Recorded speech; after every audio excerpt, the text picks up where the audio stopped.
Hello everyone and welcome to another Digimon video. This time I'm going to be unboxing and taking a look at the Digimon Color versions 3, 4 and 5, which are the second wave of the Digimon Color, that being 3, 4 and 5 as opposed to 1 and 2. And of course the rosters are inspired from the original Digimon releases 1, 2, 3, 4 and 5. So we have the version 3, which has Ogremon on it, and has the rookies of Patamon and Kunamon on it. And we can see there's Patamon right there, and of course, as you'd expect, in colour, which is something that Digimon fans have been asking for quite some time in terms of a traditional V-Pet that is in colour. We also have the version 4, which has the rookies of Palmon and Biomon, and of course we have Kuwagamon on the box, and of course the boxes are inspired from their original Japanese releases of the Digimon original. And then we have the version 5, which is commonly referred to as the Kaiju Digimon Raising Virtual Pet, because you get all the ones that were inspired from Kaiju movies. Like we have Godzilla, Mothra, and King Ghidorah, and the big blob one, which the name is escaping me. So the rookies on this one are Gazimon and Gizamon, but of course we know that we can have our good friend the Godzilla ones, like Dark Tyrannomon and Metal Tyrannomon. So there's that one, and you do notice that the version 5 box is a little bit different, and that's just because that's how it was on the original releases, but it always annoyed me that the version 5 packaging is just so different from the other ones. All the other ones have one of the adult level Digimon on the packaging, and then that same adult level on the little sticker at the front. The version 5, however, has no actual Digimon character on it except for these small sprites, the baby forms here. Well, just the baby one form, just Zurumon, I'm fairly certain, though it looks pretty vague. And then just it says battle on the screen.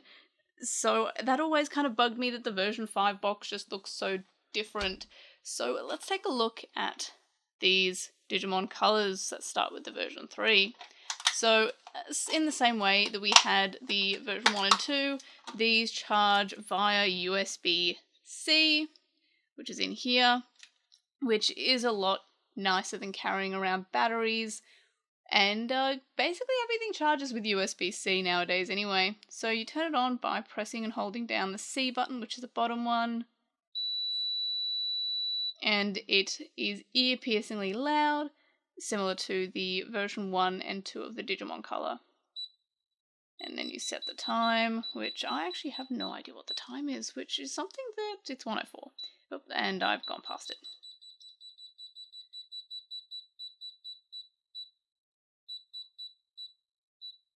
And then we get our version 3 egg. The eggs being, of course, the same as the eggs on the Digimon original. However, they do hatch a lot faster than their original counterparts. So the first icon is the stat screen, and then second one is feeding and the protein. So it's effectively exactly the same as the original virtual pet for Digimon, but with color and a few additional Digimon characters. I always like the version 3 training, it's definitely the easiest one. You're just button mashing, so it's definitely the one that requires the least amount of actual care or attention that you need to give it. You can kind of do this absent-mindedly. The other ones require either some thought pattern or they're timing based, but the version 3 is just fairly simple. Then we have battle, which we can't do as a baby, poo cleanup, our light and cold storage options, and the injury healing one. The cold storage kind of lets you have other Digimon as well as the ability to freeze it.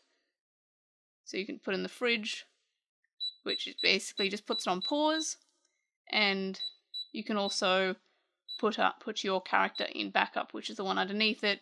And you can start a brand new egg if you wanted to raise something else, but you didn't want to kill the active Digimon which is a feature that's been around since, I believe, the Digital Monster X, which came out in 2019, I believe.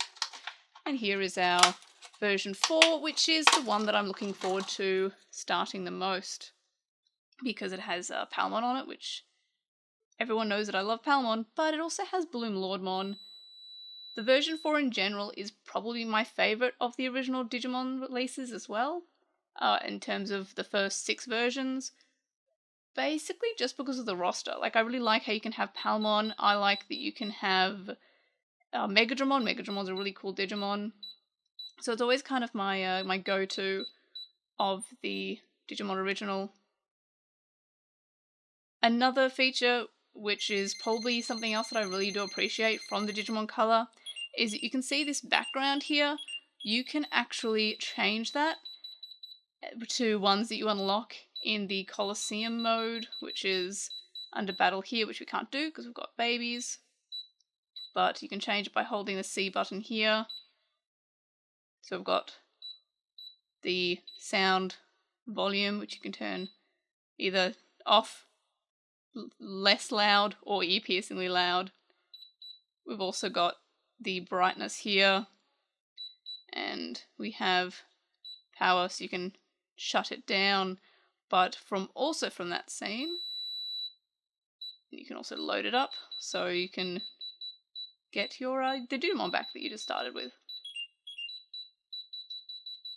So yeah, also from C, which is the background feature.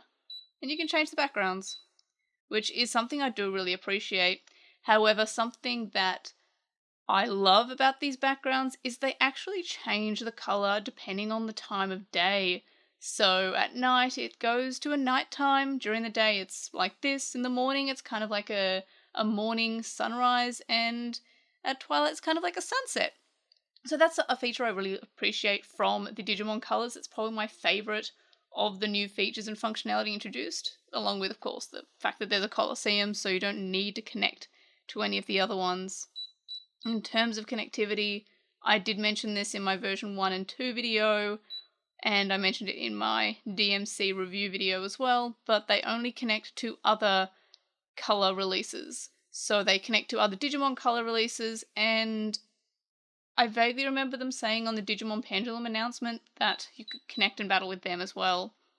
So battling for this one is effectively the same as the version 2 training, which is you have to wait for it to go to 100%, which I'm very bad at, and then you are successful if you hit 100%.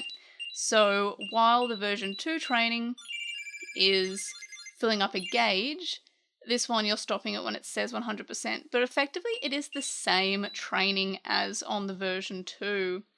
And from memory, the version 5 is the same training, exact same training as the version 2, filling up a gauge, but slower.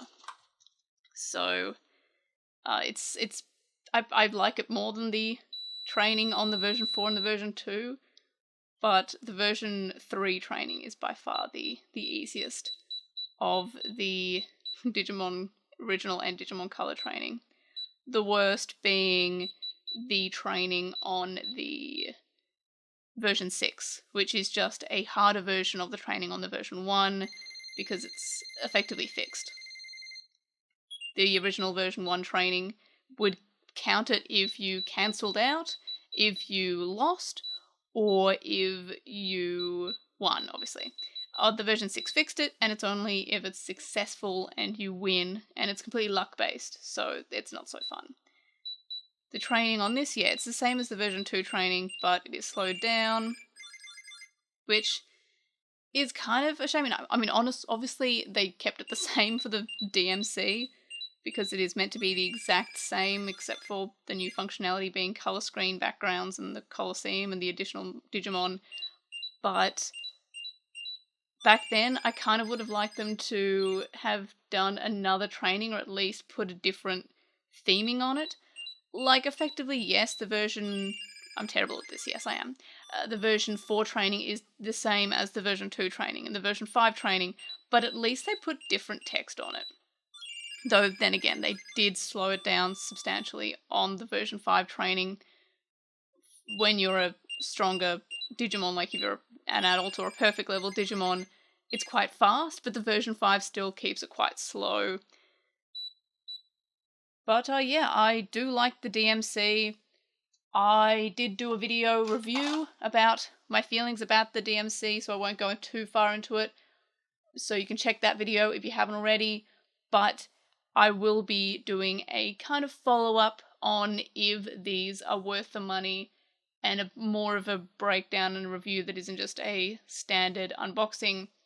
So yes, that's it for the version 3, 4, and 5 unboxing.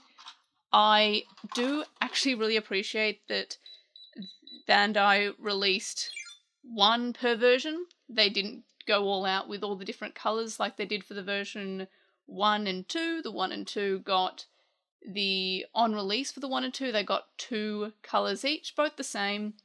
And then we have the second release of the version 1 and 2, which has an additional 1 colour per version. So I'm glad that the version 3, 4, and 5 release just had the 1 colours, and they went with the main colours of them. The version 3 being the Evangelion colour that I call it, because it's purple and green and orange, and that's just the Evangelion colours. The other one being the orange one there. The red one being the main one I do think of, but the version 4 Japanese that I have is actually the blue one. But it is pretty cool. I do like the red and blue, and I'm glad they went with that because it's not the exact same as the Digimon original that I have. And then, of course, the version 5 only actually had 1 shell in its Japanese release. It did, of course, get many, many shells in its Australian and Southeast Asian release, which I'm sure I've mentioned before how many different shells they do. But overall, that's it for the unboxing for the version 3, 4, and 5. Let me know your thoughts, comments, questions, etc., etc. in the comment section below. Check out my other Digimon Color videos for more information. Again, in the next few days I will be working on a Are They Worth It video, so stay tuned for that. And of course, if it's the future when that video is already out, go check that video out, I guess. So like, comment, subscribe, like this video for these beautiful babies, and subscribe if you haven't already. If you have subscribed, tell your friends, tell your family, tell your enemies, and of course, I'll see you in the next video. Bye!